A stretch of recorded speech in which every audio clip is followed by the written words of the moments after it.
With the WINN FM News, I am Kevin Brown. And I am Yulana Weeks. Our top stories.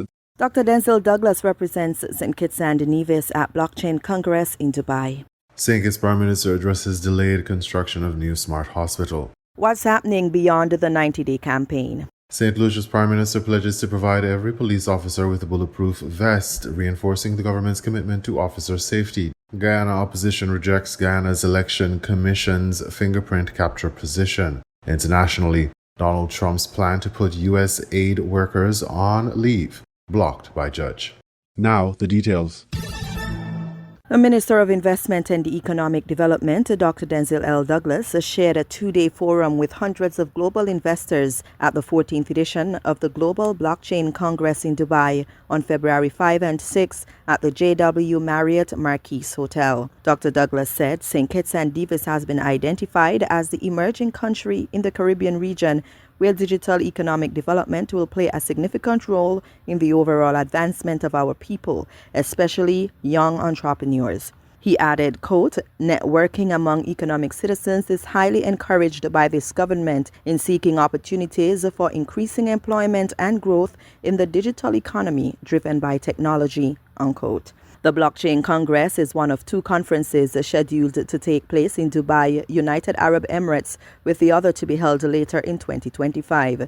Dr. Douglas anticipates that St. Kitts and Nevis will one day host the Blockchain Congress as the federation cements its place on the global stage with its intention to grow its economy using artificial intelligence, AI, and blockchain technology. According to the event's organizers, governments needed to be represented to promote foreign direct investment into their country, help create a platform that positions their country at the heart of the blockchain ecosystem, meet with digital assets legislators from all over the world, understand how blockchain technology can help streamline their operation and reduce cost, learn from subject matter experts, and interact with thought leaders and speakers. At the two-day forum, there were several topics of discussion, including revolutionizing e-commerce, AI and blockchain as a new growth engine, how to fundraise for crypto projects, decentralized finance, paving the way for a new financial paradigm, preserving art, innovating the future, the gateway to DeepIn and AI resources, the power of DeepIn, revolutionizing infrastructure networks, and AI meets blockchain, transforming the future of innovation. The Congress ended with the Global Blockchain Congress Awards ceremony on February 6. St. Kitts and Nevis citizens and residents continue to wait for the construction of its new smart hospital in the first quarter of 2025, a project aimed at modernizing the Federation's healthcare infrastructure. Prime Minister and Minister of Health, the Honorable Dr. Terence Drew, addressed public concerns about the project's timeline and progress during the recent broadcast of the Roundtable. Prime Minister Drew acknowledged the public's anticipation of the hospital project's commencement and explained the extensive preparatory work required for such a large-scale undertaking. Yes, on the hospital matter, yes. You know, people would know, those who are in the construction field, you will know that it takes, to do a major project like this, takes about 2 years. He clarified that this timeline encompasses planning, soil testing, consultations, procurement, and securing the necessary funding. The Prime Minister contrasted the current administration's approach to large-scale projects with previous administrations. That is why if you look under the last administration, no Bastia High School, no hospital, no major projects, no major investment project. Dr. Drew remarked, highlighting the difference in scale and complexity between projects like the new hospital and smaller constructions such as the West Line and East Line bus terminals. Dr. Drew emphasized the magnitude of the hospital project, noting its significant financial investment. When you talk about the hospital, you're talking, close to $200 million. That's the size of project. When you have a project that is going to be hundreds of millions of dollars or over $100 million, a significant project needs significant work. This includes ensuring the accuracy of the Environmental Impact Assessment, EIA, and that all planning aspects meet the required standards. Prime Minister Drew thanked the Taiwanese government for their partnership in financing the project. And I want to thank the Taiwanese at this point in time for partnering with us in terms of the financing. And we now are going to reveal tomorrow the hospital plans. And construction, real earthwork is going to start within the first quarter. Now we're going to start preparing the land for the construction of the new hospital. set to begin within the first quarter. Dr. Drew outlined the vision for the new hospital, emphasizing its role in advancing healthcare services and promoting health tourism. This hospital is going to be a modern hospital. We are going into health tourism, tell people they can come St. Kitts to see medical doctors, to have the CT scans done, the MRIs done, EEGs done, the brain study. The Prime Minister detailed the acquisition of advanced medical equipment, including a state-of-the-art CT scan machine. But already we have a lot of that machinery at the hospital, because on Monday, I'm going to launch one of the most advanced CT scans in the whole Caribbean on Monday. He explained the rigorous requirements for installing such equipment. Specifications. Specialists come in, look at your room. Your room has to be of a certain standard. You have to have the right amount of lead so the radiation doesn't come out and affect people.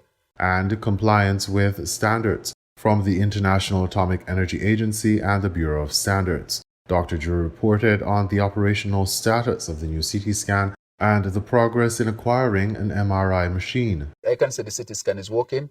We have done 13 plain CT scans, and this week we have done the contrast CT scan. And right on the heel of that, I had a meeting last week about the MRI. We spoke to, through Public Works, the suppliers in Miami. They now have everything to send.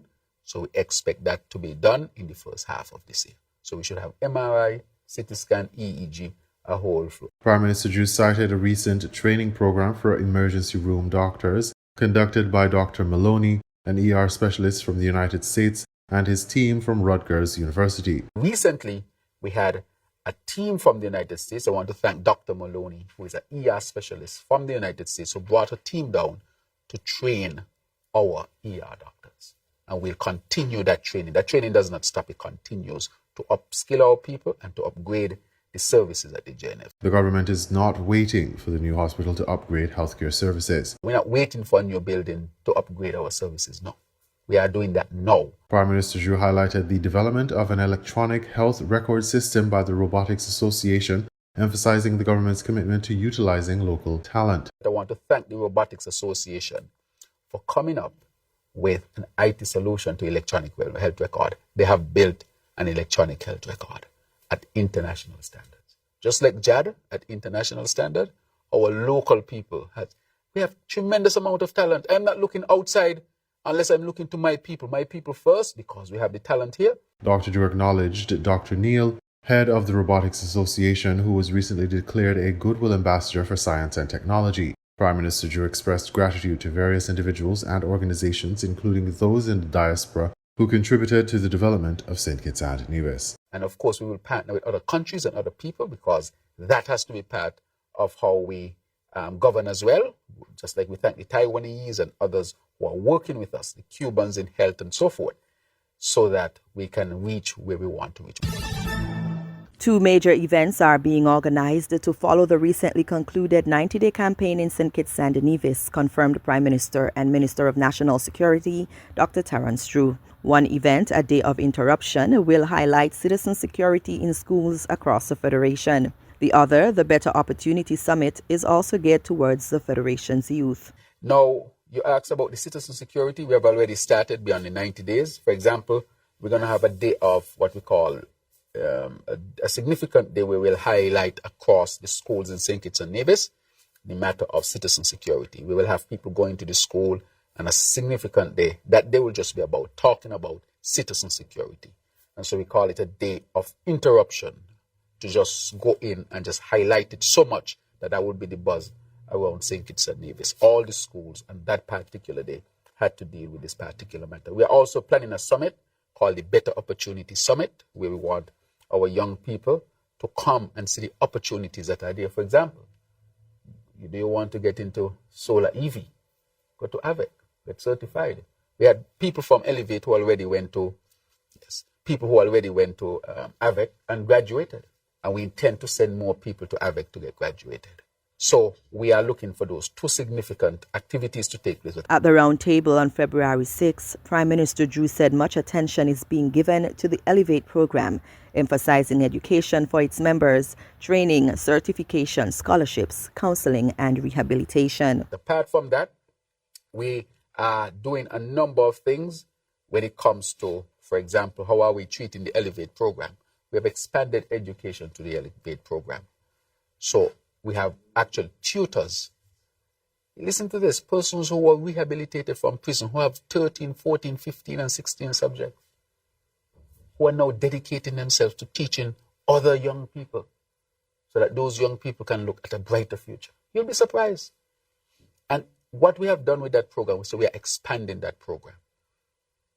And so the Elevate people will be on to give more. So we are doing things to reach out to the people. So there are a number of critical activities that are taking place with Elevate. One is education. We have an education arm.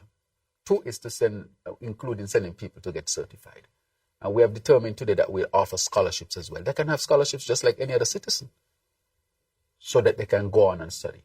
And so all of our citizens have access so that they can have access as well to really get a chance to rehabilitate and to reintegrate into the society. We have enhancement program where they'll be working at the level of the community to enhance their community. So we are basically meeting each of them to see and to plan. We have counseling. We have counselors attached to Elevate because there are persons who might need counseling in their rehabilitative effort. Just can't say rehabilitation. It has to be scientifically approached. And so that is offered as well at that level. As Prime Minister Drew shared, the government and authorities are fundamentally changing how prisons are organized and run to become places of rehabilitation and education. The main focus is improving outcomes for those being released from custody. Apart from all of that and the other activities we are doing in the community, the other thing we have is a prison program. We have teaching in the prison. We have a prison to work program. So if we know that you're in prison and you're coming out, we already start to plan your exit so that you don't come out on the street. You come out to a program where you can receive a stipend, be able to feed yourself, and start planning your life to have hope. That has started. In the prison, we have started the education, we have started counseling, we have also started the farm, which we are going to the farm. If you drive along the Kim Collins Highway, you see that land is it's now fenced. Look really nice. It's going to be a model farm in St. Kitts and Nevis. Not going to just be any old farm. It's going to be a model farm that's going to help to feed the members who are incarcerated at this time. Another vital initiative within the prison system is providing bonding opportunities for incarcerated fathers and their children. Dr. Drew views the initiative as one of pride for both father and child. We have also started a father-child program. How does that work? For example, in the Christmas, we allowed those as an incentive take off their, the dress they would wear in prison or the garments they would wear there or the clothing, let them dress regular and took them to a safe place where they could have interacted with their child. No prison clothes, so that the child can see their fathers and their fathers can see their children. So the father is not feeling so shameful that look how my child is seeing me in prison clothing. And the child is not saying, look, but my father, he's in prison clothing. They were in civilian clothes, properly dressed. They had a Christmas tree, gifts. They were able to take pictures and so forth. So a child can go back to school and say, look, I saw my father in this December, and this is the picture I took with my dad. And he gave me a gift. And then he might go back into prison and say, look, say to the other prisoners, I went out and I met my son, I met my daughter. We had a good Christmas. I was able to give my child a gift. We bought gifts for them to be able to give their children. And that helped significantly. So those are the kind of things we are doing. Apart from the law enforcement, with the technology and having all of this, we are dealing with the social aspects as well. Students, parents, and teachers can also expect the introduction of a new academic course called Life Skills, which aims to promote the wholesome development of people from childhood to adulthood. In regional news, 27 police officers of varying ranks participated in the Special Tactical Intervention Training course. The course sought to build on their tactical skills, decision-making ability, teamwork, and confidence during high-risk situations. Some of the topics covered in the 7-day exercise included weapons training, use of force, and vehicle checkpoints. Throughout this course, you have pushed boundaries, sharpened skills, and built the very foundation of tactical proficiency and decision-making under pressure. What you have accomplished here is more than just technical expertise. You have forged lasting bonds, shared invaluable experiences, and together you have strengthened our collective resolve. Prime Minister and Minister for National Security Philip J. Pierre commended the police officers for their participation in the training, in reiterating the government's commitment to ensuring that officers have the right tools to perform their duties. He announced an investment of over $1 million to provide bulletproof vests for every member of the police force. When the country is safer, you feel better. When the country is safer, you can go to sleep and say, I did a good job. Because of my work, the country is safer. So that's what you must think about. That's what you must think about. And I can tell you, we have the highest level of appreciation for your efforts and the work that you do. So improving your lot has just begun. We are going to be making interventions in literally every police station in this country to make the conditions better. Literally everyone. And again, we've started. Literally every police station. This year, as I said to you, every policeman in this country will have available for his own use a bulletproof vest. So the idea that you have to exchange it when you go home won't happen again. Also at the closing ceremony, Superintendent with responsibility for the Central Division and Major Crimes Unit, Luke DeFreitas, was presented the highest commendation and award within the police force. This was for his act of bravery in apprehending one of the perpetrators of the January 31st chopping in Industry Choiseul. His work, says Deputy Police Commissioner WINN serves as a great example of effective use of special tactical intervention skills. Being a resident of the community and a senior law enforcement official, Superintendent DeFreitas responded to the scene of the incident. He bravely followed a trail of blood into a household in the dead of night, listening to the agonized cries of the wounded. Uncertain if the attackers were lying in wait to ambush him, he pressed on regardless. Fortunately, he was not another victim. He faced the perilous circumstances with determination, assessed the situation, and decided to pursue one of the attackers alone. Superintendent DeFreitas successfully brought the perpetrator into police custody without having to resort to lethal force, risking his life and limb.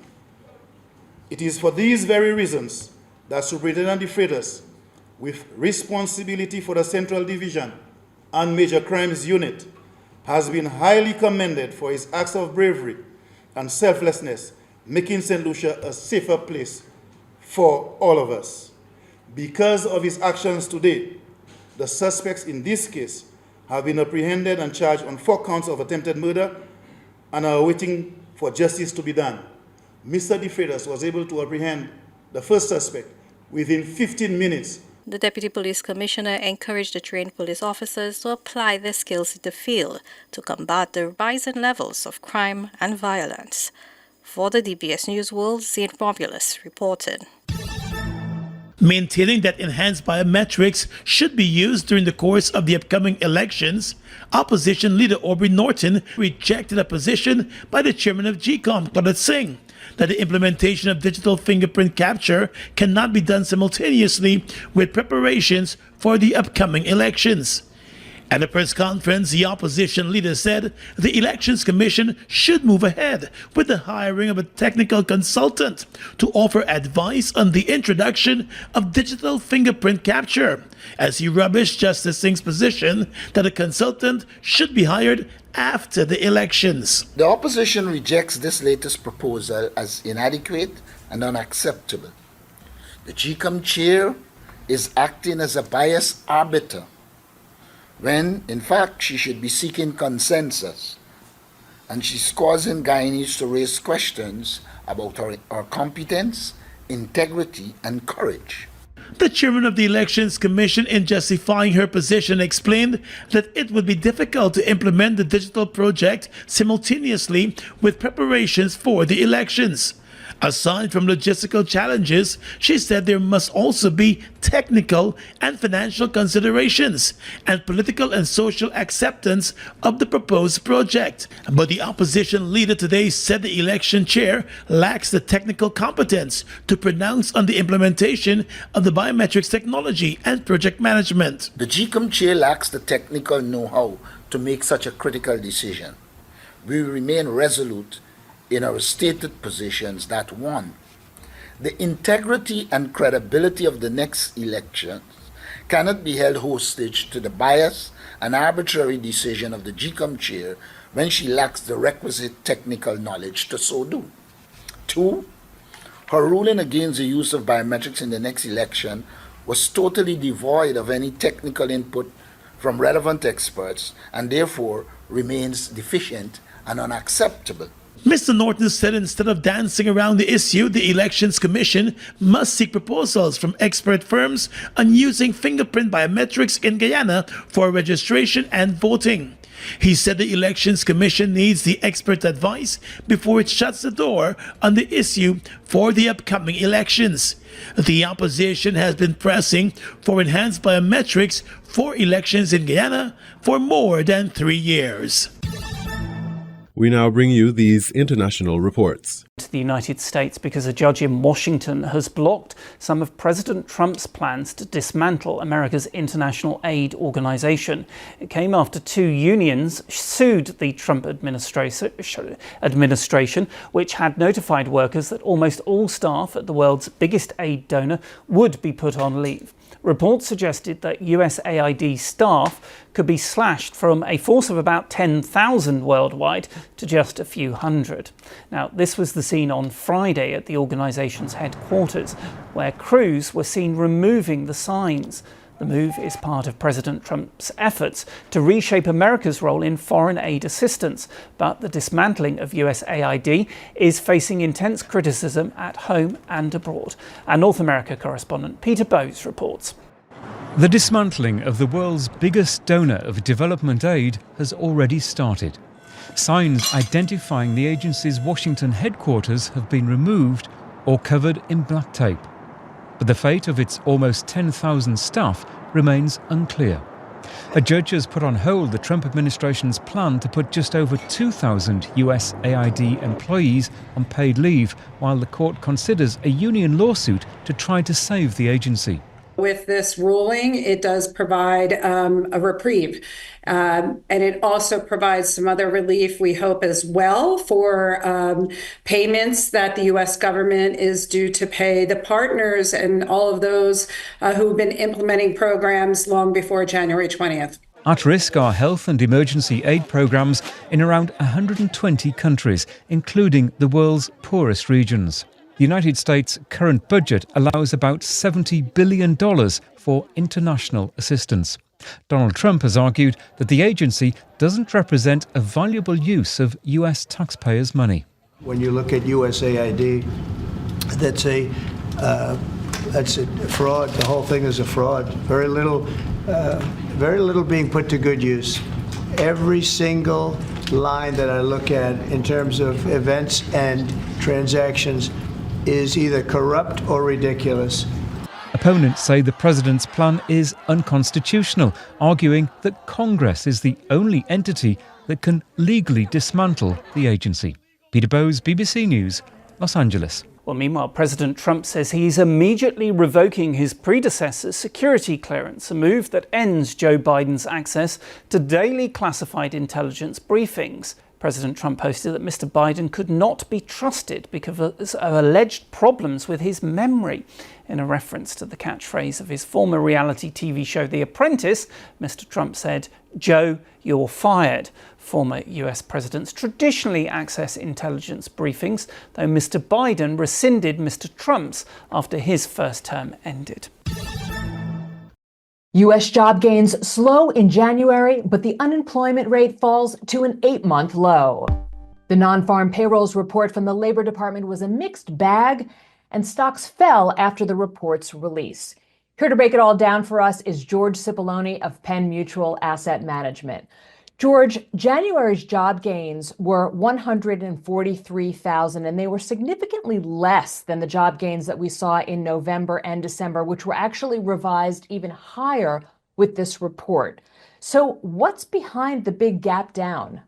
So, Lisa, I think what's even more important than the gap down, quite frankly, has been the average over the last few months. So those revisions were really critical, and the reason is that we've seen. So if you look at the average, because we know these revisions have been pretty big over the past few years, quite frankly. What the market is focused on, I think, in terms of how they took the report, is the fact that that average creeped up to about 240,000, and that's a pretty big number, up from 165,000 as an average over the trailing 3 months. So it does indicate, and I think the Fed is going to take this like maybe we are at full employment and maybe we don't have to cut anytime soon. President Trump is slashing thousands of federal jobs, and of course, his policy on deporting migrants and tariffs could also tighten the labor supply. How do you anticipate that his policies may affect the jobs report going forward? Yeah, so if you think about this is a really important question, and I think the market and company managers, quite frankly, if you listen to Amazon CEO or Ford CEO, everyone today is trying to digest what his policy is going to mean. So let's just take the job market for example. If you look at the bucket of government jobs, if you look at the bucket of non-U.S. or immigrant jobs, those were really strong and supported our jobs numbers overall for the last few years. So if you take those two buckets away, or at least reduce them, you could see some pressure on that jobs number moving forward and maybe even unemployment moving up a little bit. So I think, again, that's another different wave that we may not see or anticipate as we go throughout the year, but that's one that we're going to have to be mindful of for sure. So you think that'll take some time then to work its way through the system and wouldn't perhaps show up and make the Fed cut rates even sooner, which is actually what President Trump wants, correct? Correct. So obviously Trump wants lower rates. I do think Scott Bessent gave a really important interview yesterday. And one of the big takeaways that we've had is that Trump, during his first administration, was very much focused on the Fed and Fed rates, and he beat Powell pretty good in terms of whether or not he would raise rates or cut rates. I think Bessent has tried to move Trump off point to focus more now on the 10-year yield, which I would agree is more important. I think that 10-year yield is the one to watch, and it's the one that Trump really should be focused on. And there's ways to manage around that, although it is purely a market-driven rate. So there are some things that they can do, and a little bit of this uncertainty will obviously impact rates as it is today. So I think, again, the tug of war is going to be ultimately whether the pro-growth strategies that Trump wants to employ, whether these tariffs and the uncertainty that gets placed into the markets, how does that jive or correlate with lower rates? And at the moment, it's not. And do you see the importance of the 10-year mostly because of interest rates or their effect on stocks, or both? So both, for sure. So I think the 10-year yield is obviously the benchmark rate. It's extremely important for just about any asset pricing. And if you think about, so now where we are in terms of the level of rates, I think is really important to the stock market. And we can see it and feel it from a sensitivity standpoint on a day-to-day basis. I think from 4 to 4.5%, the stock market is not as sensitive to interest rate moves as it is from now. We're around that 4.5% rate range. And if we go up to 5%, and anytime we creep up to 5%, it tends to be problematic for the stock market. Things start to get a little more volatile. We start to see a little more downside. And I think that's really a key area to watch for now. Trump announced that more tariffs would be coming on our trading partners next week. He did not say which countries those are going to be. Now, he says that this will help offset his tax cuts, which he's hoping that Congress will extend, and shrink the budget deficit. What do you make of his proposal? It's a pretty radical proposal in regard to now. Now, look, Trump said that tariffs is his favorite word. He said that while he was campaigning, so this shouldn't be much of a surprise. And we also have some precedent with his first administration or his first run in the White House. So, but what I am listening to now is, number one, there's uncertainty in the market, and the market does get swung around on a day-to-day basis based upon what he is saying, based off of whether he's negotiating and companies back off or different proposals. But I think what is really important is to listen to company managers. And Ford CEO Jim Farley came out this week and he said, if these tariffs are implemented and if they are implemented for an extended period of time, this will wipe out our profits. And I think that's a really important data point to focus on. It's something that's important to listen to. And I certainly hope the administration is listening to those types of comments.